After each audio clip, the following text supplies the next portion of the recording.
what if it didn't work? What if we were so different and moving in together was a mistake? Wouldn't it just sabotage our wonderful 8 years together? And it would be so awkward if one of us had to move out.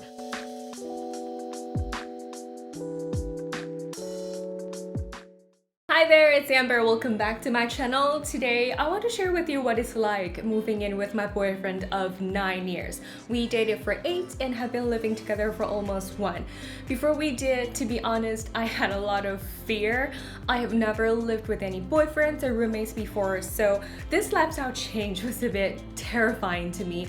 I was worried about losing my freedom and us not being completely compatible with each other, and I didn't know what would happen if this turned out to be a mistake. But 8 months have gone by and we are still together happily, so now I feel more confident to share with you that reality has turned out to be better than my expectations. So if you're going through something similar, I hope you find this video helpful. My greatest fear was losing freedom, losing part of myself. Let me put it in context so you know how this is wired in my mind. Last time I lived with someone was when I lived with my parents, and that was almost 9 years ago. So in the past 8 years, I really enjoyed living by myself and spending quality time alone. So the thought of moving in with someone means I will have someone with me 24/7, and I probably wouldn't be able to just be myself and feel free. And that thought was a bit suffocating, if you know what I mean.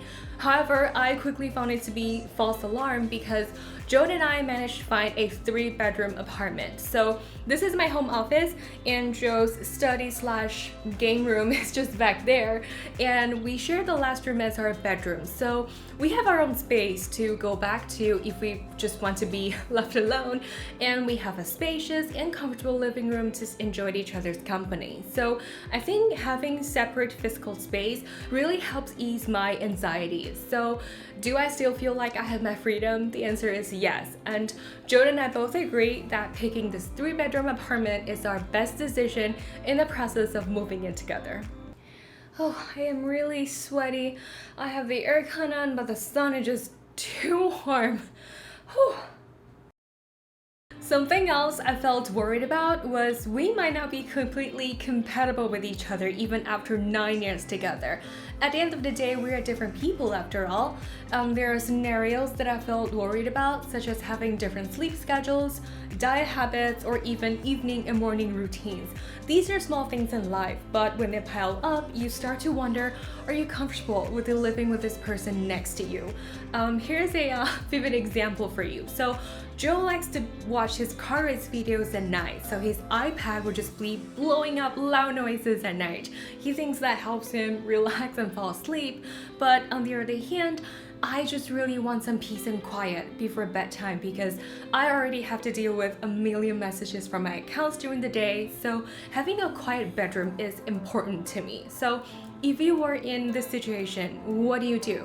Right? So our solution is we try not to bother the other person with our own habits. So going back to the evening routine example, Joe is very kind. He will put on his headphones and he can watch as many car race videos as he wants, and he can turn up the volume as loud as he wants, and I can just enjoy my quiet time or even some piano music. And this way we can both go to sleep feeling rested. I think keeping our habits is like keeping part of ourselves when living together, and I'm just glad we can work this out and try to be compatible with each other. My last fear was, what if it didn't work? What if we were so different and moving in together was a mistake? Wouldn't it just sabotage our wonderful 8 years together? And it would be so awkward if one of us had to move out. I really didn't know what would happen, but moving in together was something we both wanted to do at this point in our relationship. So all we could do was prepare for the worst, but hope for the best.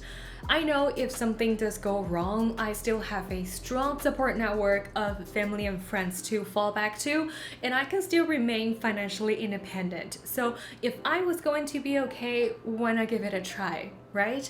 So once we accepted that moving in could go either way and we were both going to be okay, we still said yes to the challenge, and 8 months later, we are still happily together. So that's it for today. I think at this point, you know I'm the type of person who thinks a little bit too much. But in the face of a big change, thinking a little more doesn't hurt, in my opinion. And I hope this video can bring you a little bit more confidence if you are still on the fence about whether to move in with your partner.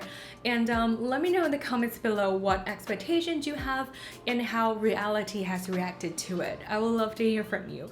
And as usual, take good care of yourself. I will see you in my next video. Bye!